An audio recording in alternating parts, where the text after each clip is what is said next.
Hello and welcome everybody. Welcome to the channel. For those of you who are new, I'm Johnny Mac, and for those of you who are returning subscribers, thank you for coming back. So, and for those of you who didn't know, or maybe you got a hint of, yesterday the Lost Ark development team put out a post called the Lost Ark September Team Update. This is a bit of a lengthy post, and it does explain a lot of what's been going on, but at the same time, the cynical part of me thinks that there's a little bit more. It's kind of open to interpretation as to whether or not this is a true and bona fide, hey, this is what's going on, and if it's a possibility for damage control, maybe it's a little bit of both, but either way, it's a bit of a lengthy post, so let's go ahead and get on into it. Let's go ahead and switch over to the news feed. So, the Lost Ark September Team Update. Heroes of Arcasia. Since Technical Alpha, we've been hard at work preparing the vast world of Arcasia for players in the West. We know that players are eagerly awaiting beta and launch, and we're excited to embark on those endeavors alongside you. In the meantime, we wanted to share some insight on what it takes to publish a game with the scale of Lost Ark in new regions. Though things may feel a bit quiet, they certainly aren't behind the scenes. Here's a look at some of the things we've been up to. Now that's kind of key there, guys, because this is the type of communication that should have been taking place all along. I feel that this is a bit late. I think that the damage that was done, because of this is kind of irrefutable, because they're already fighting a bad reputation as it is. In a previous video that I just put out, they haven't completed a project in 8 years so far, so their reputation kind of precedes them. But anyway, that's for another discussion later on. Go ahead and move on to the localization aspect of this. As you may know, we'll be publishing Lost Ark in English, Spanish, French, and German. That's 4 languages worth of quests, stories, skills, items, systems, and other in-game text that you can think of. And that doesn't even include the voiceover performances, in which those of you who haven't played Lost Ark, there are a lot of voiceovers, and I do mean a lot of voiceovers. Almost everything is voiceover acting, which is great. That's something that a lot of people don't know about Lost Ark. A lot of people think that it's just a lot of subtext to read. There is actually a crap metric ton of voiceovers, so that part is pretty true. Lost Ark contains nearly 3 million words of English text and is still growing. That's about the same length as every book in the Song of Ice and Fire series, multiplied by 2. For those of you who are not a Game of Thrones fan, there you go. All this text must be translated first from Korean into English, and then from English to French, German, and Spanish, so that all these languages have the same frame of reference. Regardless of the language you play in, everyone will be able to refer to the same NPCs and locations with the same terminology. Arcasia is an expansive world, populated by thousands of characters, roughly 4,500 of which have voiceover.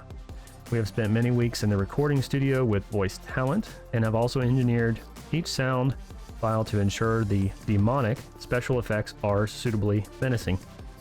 That's kind of key too, guys.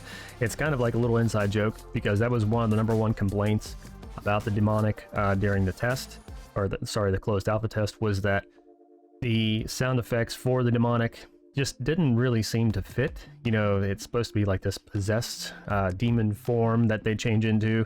It's supposed to be very menacing. Didn't seem very menacing. Even in the Russian version, I feel that it's kind of a little off-putting, but that's either here nor there.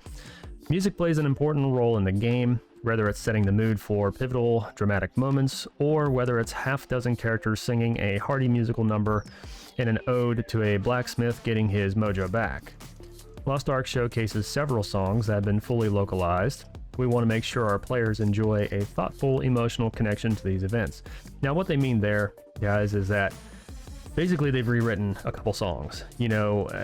The different versions, it doesn't really make much sense. To put it into context, it does not make much sense to sing the Star Spangled Banner in the Russian version of the game, now does it? So they've made switches like that to songs that really we wouldn't even really fully understand, and they really don't pertain to us. So that's kind of cool that they've gone, you know, that extra length to change things, to make things more localized for us. Once the localized text and audio is integrated into the game, we make sure everything's polished and looking good. Korean as a language is much more economical in terms of space than English or German, and with as many complex systems and mechanics as Lost Ark, we rely on our localization QA team to let us know when the text is bursting out of its UI seams. What they mean by that, chat, is you know, economical in terms of space. What they mean by that is Korean doesn't have as many adjectives as what the English language does or any of the other ones. So, you know, instead of saying, you know, the white elephant in the room, it just might be the elephant, you know.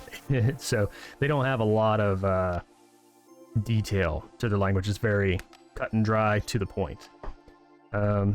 So it's a complex balancing act of figuring out how to shorten things so they are still understandable and intuitive, and when to tweak the user interface to allow more room. And of course, you know, whenever you start tweaking the user interface, it starts messing around with some other things as far as like the real estate that's available in the game.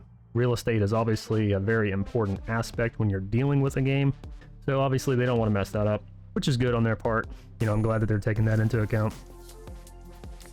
We want you to feel like this game was made for you, and all of that takes is time, creativity, and a lot of love.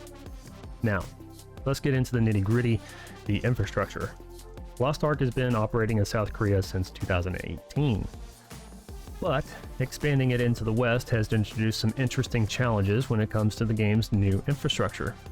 We've been working hard to ensure Lost Ark operates smoothly for players in our supporting regions.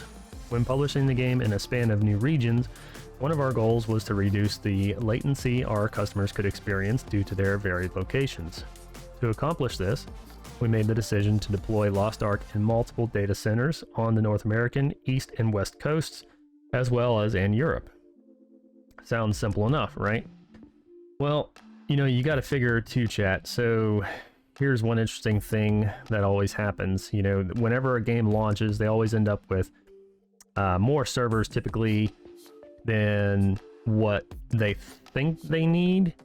And then they always end up needing more because, let's face it, every single game that always launches, they always end up having to add more. Well, then what ends up happening is over time, users start to leave and concurrent usership goes down, so then they end up having to scale those back. But that's a discussion that we'll get later on whenever the game launches. It turns out using multiple data centers requires altering the topology of the server architecture, so tech changes were necessary to get everything working with our internal services. It then took a combined effort from both Amazon Games and Smilegate RPG engineers to configure servers across regions for centralized services and to make the game run on completely new hardware. On top of all that, the sheer amount of services required to operate in any given data center are not insignificant. Between game servers, backend services, and databases, over 60 different systems are needed in each data center. Not only do these systems need to be manually stood up, but each has its own requirements for configuration, communication access, hardware specs, and more. We've been working around the clock with Smilegate RPG in both the Pacific and Korean time zones to ensure everything is prepared for Lost Ark, and that all of the aspects of the game are working and communicating properly with all necessary services. Between Smilegate RPG and Amazon Games, we've applied nearly 4 person-years of effort to accomplish this. And that doesn't include the additional time taken to ensure things like customer service, analytics, login processes, and a host of other tech are operational. There's been a lot of work, but we're excited to deliver this incredible game to fans, new and old. So I feel that piece of communication right there should have been stated a long time ago. Really, it would have behooved them to have made that statement maybe the same week after the last alpha test. I think it would have been a lot more well received, and it would have been far too easy for them to do, and it would have given people a lot of confidence in knowing, hey, You know, they're acknowledging that this is the challenges ahead of them, and this is what they're doing to work towards overcoming it. So for the fact that they're only coming out with this now, kind of skews me in the direction of, okay, well, what they're doing now is that, yeah, they recognize that they failed to communicate, but now they're doing it as damage control, and the message itself kind of lackluster because of that. But anyway, let's go on to the testing section. Getting a game in tip-top shape and drumming up new builds takes lots and lots of testing. Our user research and quality assurance teams have been hard at work, testing and retesting Lost Ark to help squish bugs and test new features and processes. As far as the squashing bugs, I don't understand how they have that many bugs. The game's already developed. All they're doing is localization. Perhaps they're talking about some of the things from whenever they've tweaked, you know, whenever it comes to like user interface bugs or something. I don't really know, but I don't know. That seems kind of interesting to me considering it's an already developed game. But anyway, collaborating with Smilegate RPG, our Q&A team has tested over 30 full game builds. In that time, the team has also verified more than 440 fixed bugs and feature improvements specific to the Western release of the game. Additionally, we've piloted new feedback loops with our user research and playtesting groups to help our production team make data-informed decisions surrounding Lost Ark, which will continue to benefit the game in the future. During testing, we've also executed several studio-wide bug bashes where Amazon Games employees piled into our servers to help test the game on a larger scale. Squishing bugs is dirty work, but our Q&A team has been making sure that Lost Ark will be bug-free as possible. And then, of course, the announcement of the final class before launch, Striker. All that practice looking for Makoko seeds has paid off. On our Founders Pack Showcase article, some adept eyes spotted the Striker version of the Platinum Avatar. Excuse me, getting a little dry. We've recently implemented the Striker class in our version of Lost Ark, which will round out our roster as our 15th class. This class will be playable during beta and at launch. The Striker class is ideal for anyone who feels like they might want to punch and kick their way through Arcasia, but will let the flying fists speak for themselves. Strikers are excellent jugglers, preferring to keep their enemies in the air, unleashing graceful destruction with splendid aerial combos. They attack like a strong wind, are equipped with fast, fluid movement, and use both quick-hitting combos and powerful elemental skills to turn the tide of battle. You can learn more about the Striker class in our Martial Arts Spotlight article. And I'll actually be putting out a video series here soon that is going to outline each and every single one of the classes that are launching in Lost Ark, so be sure to look on my channel for that in the future. If you haven't subscribed, go ahead and subscribe, and don't forget to hit the notification bell so that way you can be notified when those videos go live. So in closing, we want our players to know that we have a passionate and dedicated team working on Lost Ark. And looking ahead, we want to ensure that our work on the game is being clearly communicated. Thank you for your patience and support while we get Lost Ark ready for launch.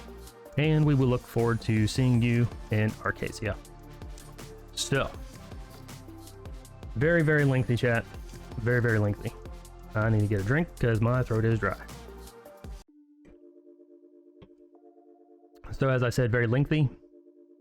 A lot of information. I don't doubt that what they say is true. You know, they've definitely been busy putting in the work. But the cynical side of me says that this is more damage control. A lot of this information, I think, should have been said shortly after the alpha, just to kind of, you know, even if they broke it up into smaller segments and gave us, you know, different announcements over time since the alpha, it would have been better than being completely silent, which is why the cynical part of me says, okay, this is damage control now because they realize that, well, they messed up. But I don't know, guys. It is good news overall to know that, hey, you know, this is what's going on. I feel that it should have been said a lot sooner, but, you know, hey, it is what it is. Hopefully everything works out well in the end. Hopefully things maintain their course. And I certainly hope that, you know, all their work that they're also doing on what I would consider their sister game, New World, also goes really well, because I really think, as I pointed out in another video, I'll actually leave a link up here in the little card to that video. that outlines my concerns as to, you know, how the success of New World can actually have a direct effect on Lost Ark. So if you guys are interested in that, click that link up there, and I'll also have a link in the description below where you guys can click it there too. But, you know, overall, some pretty good news. I feel it was a very good article. Definitely worth the read. You know, maybe you don't like my voice reading it and you just want to read it for yourself. So I'll leave a link for that in the description as below for you guys as well. So, but that's all we got for today, guys. Figured I'd put that out there so that way you guys can be aware of what's going on. Overall, pretty good news. I hope that it's been well received for all of you. And yeah, be sure to like and subscribe, guys. I've got some more videos that are going to be coming up. As I mentioned earlier, going to be putting out a lot of class overview videos out, as well as we're going to be covering New World on this channel as well. So if you guys are watching that, look on my channel for those videos. The beta is coming up September 9th. So I will be streaming that either here on YouTube or over on Twitch. Haven't decided which, probably both, maybe, I don't know. So if you guys want to drop over to the stream, by all means, I'll have a link in that in the description below, or you can just catch me here on YouTube. I'm sure I'll stream it here. So without further ado, guys, thanks for watching, and have a good day. I'll see you next time. Peace.